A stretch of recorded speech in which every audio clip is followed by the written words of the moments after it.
tudo bem? Hoje a nossa aula de História vai ser sobre economia na Velha República. Eu vou dividir essa aula em 3 momentos, tá? Hoje a gente vai falar só sobre a política do encilhamento. Na semana que vem eu termino com o Convênio de Taubaté e a indústria. Assim que foi feita a República, o presidente escolheu um ministro da Fazenda, né? E ele era o Rui Barbosa. Além de escritor, ele era diplomata, era um cara muito inteligente.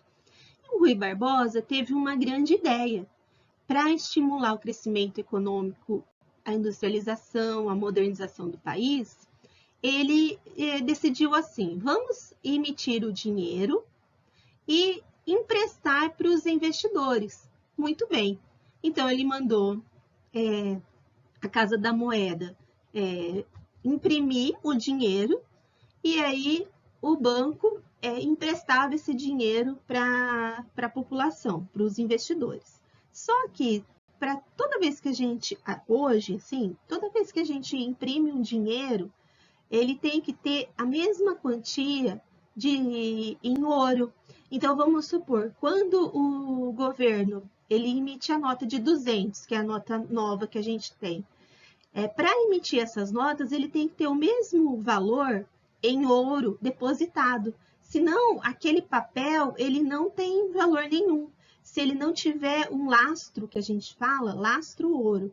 Então, para emitir o dinheiro, a Casa da Moeda, ela precisa ter essa reserva em ouro, a mesma quantia em ouro.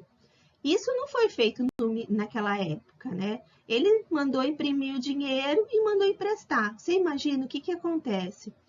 Naquela época não deu certo, né? Isso daí virou assim uma inflação. Todo mundo tinha dinheiro, né? Na verdade, e só que o dinheiro não tinha valor, né? E outra coisa que aconteceu, que é triste, apareceram muitos investidores fantasmas, pessoas que abriam a firma, mas que elas não iam investir nada. Então, a pessoa abria a firma, vou fazer uma empresa de calçados, por exemplo. Aí ia lá no banco, pegava o dinheiro, né? E, na verdade, não investia nessa empresa. Ela só pegava o empréstimo, o dinheiro, mas não investia. E essas pessoas começaram a gastar esse dinheiro nos jogos de cavalo, sabe, naquelas apostas lá. E por isso que essa política ficou conhecida como encilhamento, porque encilhar é o último momento que o cavalo está ali na linha de partida. Então é o último momento para apostas, né? E muitas pessoas então pegavam o dinheiro emprestado do governo e em vez de investir na indústria, no comércio, ia lá apostar no cavalo, tá? Então foi um fracasso, realmente. A política de encilhamento ficou com esse nome por causa disso, né? E não deu certo, então. Então, por hoje é só isso, pessoal. Vocês têm aí o resumo no Google Forms. Eu gostaria que vocês copiassem, tá bom?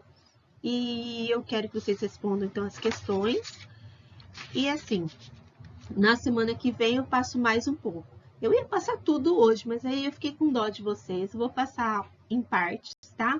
Então, copiem essa parte do encilhamento e semana que vem a gente continua falando sobre a economia. Para concluir, tem 2 charges aí que falam sobre esse momento, né? Então, aqui está falando dos barões de café. Porque quem liderava a economia eram os cafeicultores, né? Eles que tinham dinheiro. E eles não queriam perder nada. Então, sempre a política, ela era para facilitar a vida da elite, dos ricos, tá?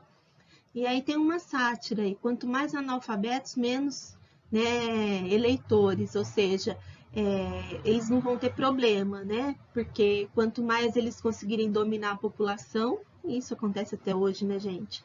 Quanto mais a gente estuda, menos a gente é passado para trás, né? Então, naquela época, as pessoas que eram analfabetas eram facilmente dominadas.